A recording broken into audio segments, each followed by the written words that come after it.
Hello students, welcome to your online English class. Today we are going to read a poem. The name of the poem is My Dad, He Wears Glasses and the name of the poet is Tony Pettengill. तो ये एक poem है जिसमें poet ने अपने father अपने dad के बारे में बात करी हुई है और उनके जो फादर हैं उनके जो डैड हैं वो ग्लासेस पहनते हैं, मतलब वो स्पेक्स पहनते हैं, चश्मे पहनते हैं. So before we read, isn't it funny that people often have their glasses perched upon their heads instead of using them to read or see?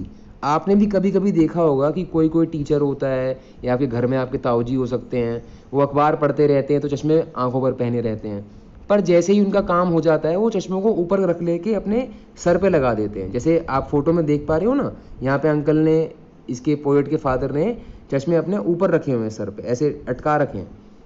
सो ये बात पोएट को बहुत ही फनी लगती है, बहुत अजीब लगती है. Read this poem where the poet's dad who wears his glasses on his head takes good care of them but hardly ever uses them to C.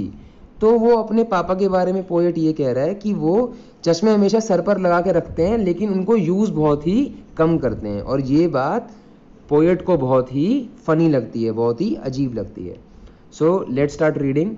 My dad, he wears glasses, he wears them on his head. मेरे पापा, मेरे पिताजी, my dad, he wears glasses, वो glasses पहनते हैं, लेकिन he wears them on his head, लेकिन वो उसे अपने सर पर पहनते हैं. And when he goes to sleep at night, और रात को जब वो सोने जाते हैं, he keeps them by the bed. Bye the bed मतलब बेड के बगल में वहाँ पर आराम से रख देते हैं. And when he goes to sleep at night he keeps them by the bed. He takes them in a case to work. यहाँ केस का मीनिंग क्या है? ए बॉक्स और pouch to carry the glasses. उनके जो glasses हैं वो उसे केस में रखते हैं, डब्बे में बंद करके रखते हैं. He takes them in a case to work, he brings them back at night, और रात को उसी डब्बे में रख के उसे वापस ले आते हैं. He cleans them with a small blue cloth to keep them shiny bright. एक छोटा सा ब्लू कलर का उनका क्लोथ है, कपड़ा है, which he uses to clean them. उससे वो उसे साफ करते हैं. To keep them shiny bright, और उनको एकदम bright और shiny रखते हैं. My dad, he wears glasses, but not so he can see. My dad, मेरे पिताजी ग्लासेस पहनते हैं, but not so he can see, लेकिन इसलिए नहीं कि वो देख सकें. They are on his head और बाय द बेड, या तो उनके सर पर रखे होते हैं या फिर बेड के साइड में रखे होते हैं. But never are his glasses perched upon his nose, लेकिन मैंने आज तक उनके ग्लासेस कभी भी पर्च्ड यानी कि टू सिट और रेस्ट ऑन समथिंग, मैंने उनके ग्लासेस कभी भी उनकी नाक पर रखे हुए नहीं देखे.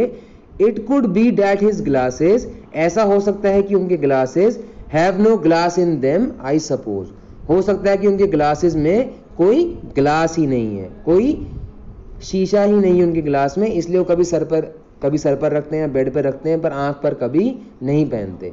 तो बेटा ऐसा तो हो नहीं सकता कि उनके ग्लासेस में ग्लास ना हो, ये तो पोएट का एक मजाक करने का तरीका है. ठीक है, he is making a joke on his father, अपने पिताजी का मजाक उड़ा रहा है poet. He is saying it could be that his glasses have no glass in them, I suppose, मुझे ऐसा लगता है उनके चश्मों में शीशा ही नहीं है, ग्लास ही नहीं है. ओके बेटा, so this was our poem. The name of the poem was my dad he wears glasses. Please read this poem 2 times, and if you have any problem you can contact me on my WhatsApp number. Okay beta, that's all for today's class. Thank you and have a nice day.